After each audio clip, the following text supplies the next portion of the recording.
Before the blade ever fell on Marie Antoinette, her death had already been decided. Not by a fair trial, not by evidence, but by years of lies. Pamphlets turned her into a monster. Cartoonists made her the face of every hungry stomach in France. And a single sentence she never said, "Let them eat cake," became the weapon that destroyed her name. By the time she stood on the scaffold, the crowd thought they knew who she was, a heartless foreign queen who laughed while they starved. But the truth of her last days is far more disturbing. Before the guillotine, she was stripped, watched, mocked, and accused of the unthinkable. Not just killed, publicly unmade. In this episode, we're going to walk with her from the Palace of Versailles to a damp prison cell, through a show trial built on rumors, and into the cart that carried her through a city that had already judged her guilty. We'll separate the propaganda from the evidence, the myths from the record, and show you what really happened to Marie Antoinette before the guillotine. This is history behind the lies, exposing the myths, revealing the truth. If you're watching this, you're part of the minority who doesn't just accept the story you were handed. Hit subscribe and stay with me to the very end, because her execution wasn't the cruelest part. What came before it was worse. Intro. A queen made of lies. For most of us, Marie Antoinette exists as a cliché. A spoiled queen in a giant powdered wig, a woman swirling through endless parties while her people starved outside the palace gates. The story goes like this. When told the people had no bread, she shrugged and said, "Let them eat cake." Proof, we're told, that she was cold, arrogant, and deserved what she got. There's only one problem. That quote appears in print years before she even set foot in France. It was likely never hers. But once the revolution needed a villain, the words were glued to her like a label. Pamphlets showed her as a glutton, a seductress, a gambler, even a traitor in league with foreign enemies. The more complicated reality of a shy Austrian teenager pushed into a political marriage didn't matter. By 1793, the France that once cheered her wedding now cheered her suffering. And the woman behind the rumors was trapped in a story she did not write. To understand what they did to her before the guillotine, we have to rewind, not to Versailles at its brightest, but to the moment that brightness collapsed. Versailles to prison, the fall of a symbol. For almost 20 years, Marie Antoinette lived inside a world built to never say no to her.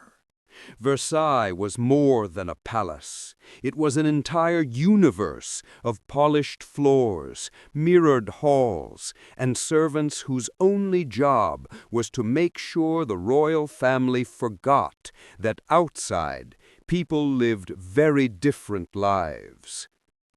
She was blamed for extravagant parties, for diamond necklaces, for whispering in the king's ear. Some of it was true. She did spend. She did misread the mood in France. She was wildly privileged. But the deeper crisis, War debts, bad harvests, a system that crushed ordinary people with taxes had been building long before she arrived.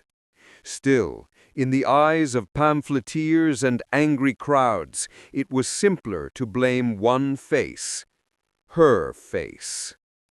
When revolution finally erupted, it wasn't just a political shift. It was a hunger for someone to hold responsible. The royal family tried to run.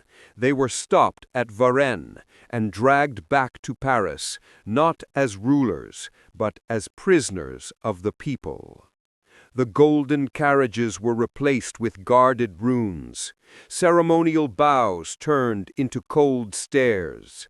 The woman once greeted with fireworks and cheers now heard only one word following her name: guilty. The temple, a mother losing her children.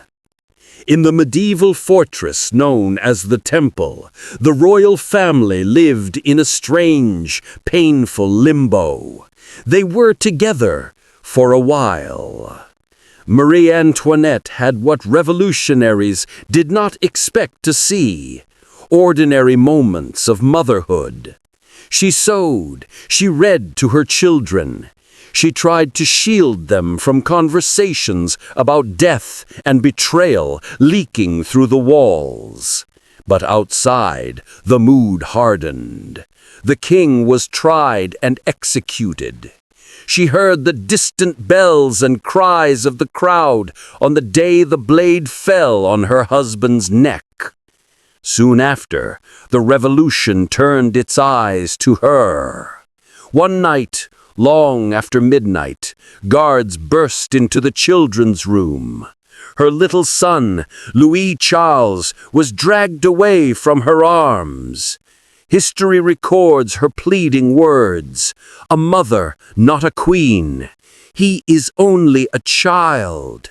It did not matter. He would be used as a tool, a piece on the revolutionary chessboard. The boy's screams faded down the corridor. They would echo in her memory until her last morning. In that moment, something inside her shifted. The woman Europe watched for fashion trends and scandals was reduced to the simplest, rawest role a human can have: a parent who has lost control over her children's fate. That was the first step towards the guillotine, not a blade, but a breaking of the heart. The Conciergerie, the waiting room of the guillotine. Eventually, the revolution decided the Temple prison was not enough. Marie Antoinette was transferred to a darker place with a darker nickname: the Conciergerie, a fortress-like prison on the Ile de la Cité, known as the waiting room of the guillotine. Prisoners rarely left it alive. When she arrived, she was given something new: not a royal title, but a number, a cell, a straw bed. Her world shrunk to a damp stone room, where water dripped from the ceiling and air seeped in through a small barred window. It wasn't just meant to hold her body. It was designed to erode her sense of self. The Queen of France became just another prisoner in a building built to process people into the guillotine's shadow. Inside cell 280, surveillance, illness, and Rosalie. Marie Antoinette's cell was small, wet, and always watched. 2 guards were posted inside, or just at the open doorway, day and night. She dressed under their gaze, slept under their gaze, prayed under their gaze. A flimsy wooden screen offered an illusion of privacy, one they frequently ignored. This wasn't only security, it was psychological punishment. A reminder, you are no longer a person with boundaries. You are a body under control. Her health collapsed. She lost weight.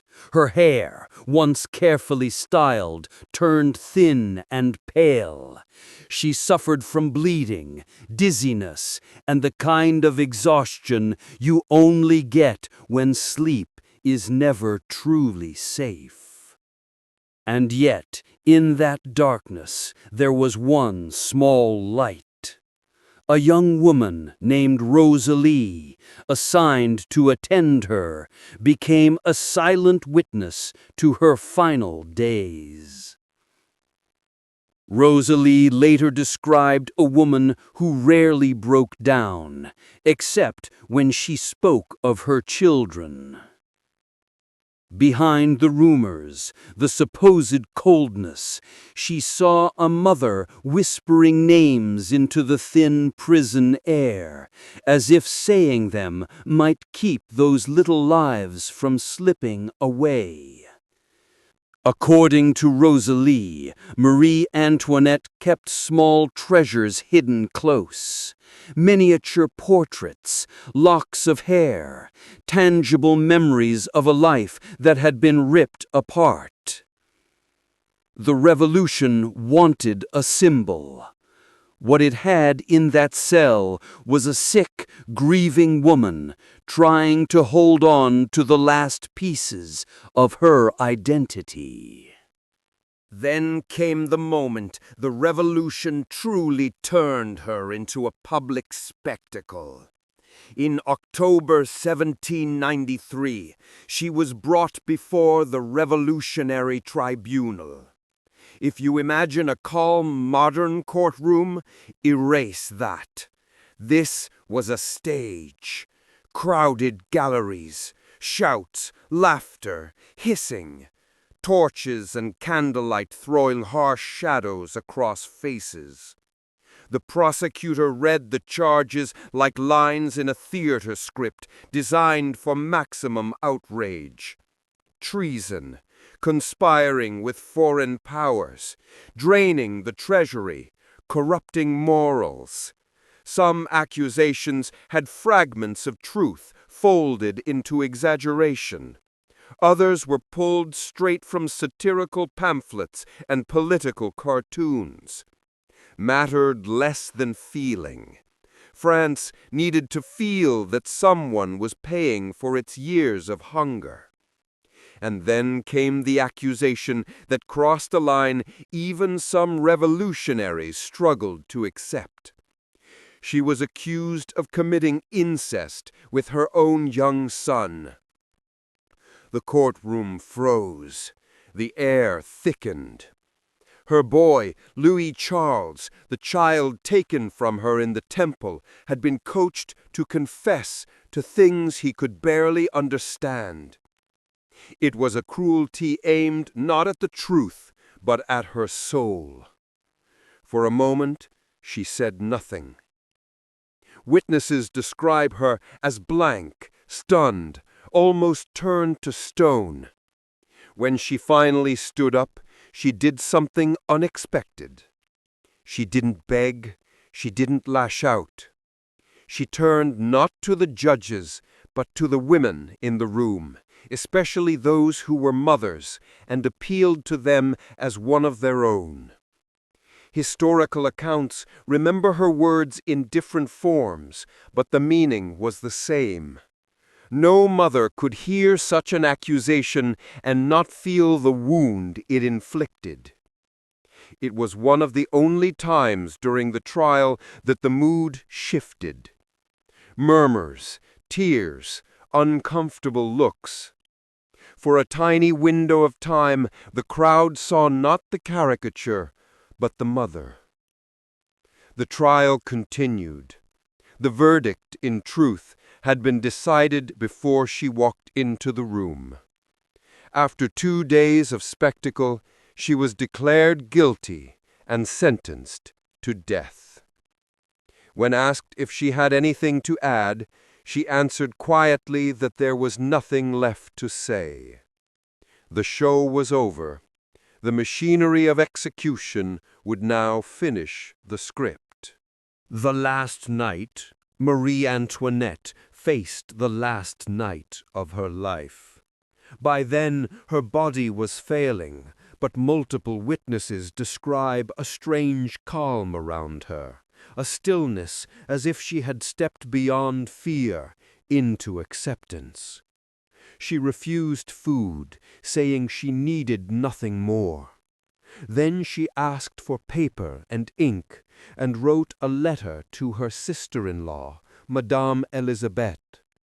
In it, she did not call for revenge. She didn't curse her enemies.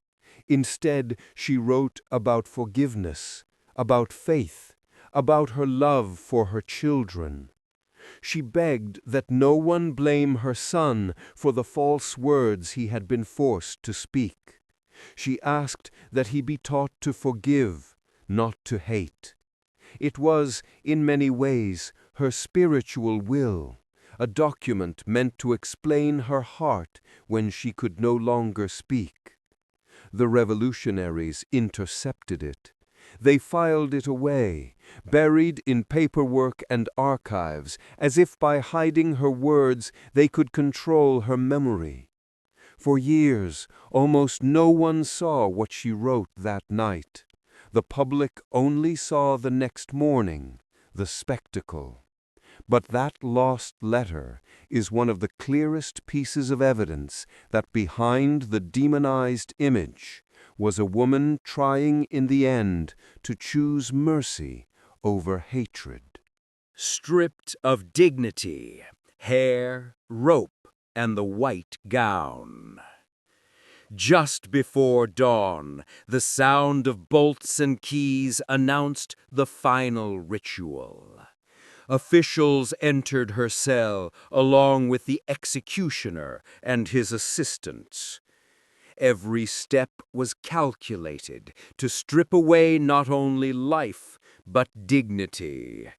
She was ordered to change clothes. The black dress she had worn in mourning for her husband was taken away, replaced with a rough, white gown, the traditional color of a condemned person walking to their death. She asked politely for privacy while she changed. They mocked the request. "There are no queens here." Her hair, already thinned by stress and illness, was cut short so it would not interfere with the blade. Strands fell to the floor like fragments of her past life. Then came the rope. Her hands were tied behind her back so tightly that it dug into her skin. She protested only once, reminding them that when her husband was executed, his hands had not been bound. There was no answer. Even basic bodily needs became a part of the humiliation.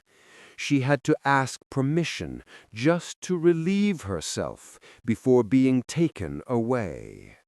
This was more than procedure. It was a last, deliberate attempt to remind her and everyone watching that whatever respect she'd once commanded was gone. And yet, witnesses tell us she moved through these indignities with a quiet composure that unsettled even some of her guards. They could bind her hands, they could cut her hair, but they could not make her play the role of the broken, begging villain they had scripted for her. The final cart ride through Paris. When she stepped out of the Conciergerie, there was no grand carriage waiting, no closed vehicle to hide her from the crowd. A simple, open wooden cart stood ready, the same type used to haul common criminals to their death. She was placed in full view. The city was invited to stare. The ride to the execution square lasted around an hour. Crowds lined the streets. Some shouted slurs, called her the Austrian, the widow Capet, mocked her as a thief of France. Others watched in heavy silence, expecting to see a woman broken by terror and humiliation. What disturbed many of them was what they actually saw. Multiple accounts describe her standing upright despite her bound hands, her gaze fixed ahead, her expression pale but composed. She didn't respond to insults. She didn't plead with the crowd. She didn't lower her eyes. From a balcony, the painter Jacques-Louis David sketched her profile as she passed. He captured not a glamorous clean, but a thin, exhausted figure whose calmness seemed almost otherworldly. The people had come to watch a monster paraded to punishment. Instead, they watched a tired woman who looked strangely like their own fears and losses reflected back at them. For the first time in years, no wall, no gate, no protocol separated Marie Antoinette from the people of Paris. She passed them openly, but there was no longer anything they could take from her, except her final breath. The scaffold, her last words and last victory. At last, the cart reached the execution site. The guillotine towered above the crowd, its blade catching the light. The square erupted in sound, chants, drums, voices calling for the end of a chapter in French history. With her hands still bound, Marie Antoinette stepped down from the cart. The executioner moved to assist her, but she refused his hand, choosing to walk alone. She climbed the wooden steps toward the blade. On that staircase, something small happened that history would never forget. As she turned, her foot slipped and landed on the executioner's shoe. It was a tiny accident, a moment most people would ignore in blind panic. Instead, she looked at him and said in a calm, clear voice, "Forgive me, sir. I did not mean to do it." Those words, soft and simple, cut through the roar of the crowd more sharply than any speech could. No curses, no screams, just an apology to the man about to take her life. Witnesses later disagreed on the exact phrasing, as they often do, but all agree on the message. In the final seconds, she chose courtesy over hatred, humanity over spectacle. She was placed on the plank. The crowd shouted, cries of "Long live the Republic," flooding the air. The blade fell. What the revolutionaries expected was a clean ending, a moment when a hated symbol was erased for good. What they accidentally created was something else, an image of a woman who met orchestrated humiliation with a dignity they could not crush. Aftermath, a queen in a mass grave. Her body was not given royal treatment. There was no coffin, no grand tomb, no slow procession of mourners. She was taken to a cemetery and placed in a mass grave, mixed with the remains of many others, commoners, nobles, revolutionaries, all thrown into the same soil by a system that had proclaimed equality in death. Her name was meant to vanish. Official records tried to erase her or reduce her to the widow Capet. But memories don't always obey official papers. Artists, observers, even some who had cheered her downfall, found themselves haunted by that final cart ride, that final apology, that strange calm on the scaffold. Years later, when the political winds shifted again and monarchy briefly returned, efforts were made to locate her remains and give her a proper royal burial. Whether or not the bones they found were truly hers is still debated in some circles, but what matters for our story is this: the revolution succeeded in taking her throne. It failed to bury her symbol. Ironically, the people who tried hardest to turn her into a monster ended up helping create a tragic, almost martyr-like figure in the eyes of history. History behind the lies. What we got wrong about her. So, who was Marie Antoinette, really? She was not a saint.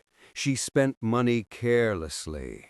She misread the mood of her times. She enjoyed luxury, while millions struggled. But she also wasn't the cartoon villain pamphlets made her out to be. She didn't invent France's problems. She didn't single-handedly starve the people. And the cold quote, "Let them eat cake," was almost certainly never hers. Like many figures in history, she became a screen onto which a nation projected its anger, its jealousy, its pain. Before the guillotine, they took more than her crown. They took her privacy, her children, her right to defend herself with anything other than pre-written lines. And yet, in the face of humiliation, she did something unexpected. She refused to answer cruelty with cruelty. She held on, however imperfectly, to a kind of dignity the blade couldn't sever. That's the part the pamphlets don't print. That's the part the simple evil queen story leaves out. Here on History Behind the Lies, we're not here to wash anyone clean or to pretend the past was gentle. We're here to show the full picture, the uncomfortable, complicated middle ground between demon and saint. If this story changed how you see Marie Antoinette, or even just made you hesitate before repeating a quote you've heard all your life, then our mission worked. Make sure you subscribe and turn on notifications, because this is only episode 1. Next, we are going to dig into another figure history loves to hate, and ask the same hard question. What if the story you heard was written by their enemies?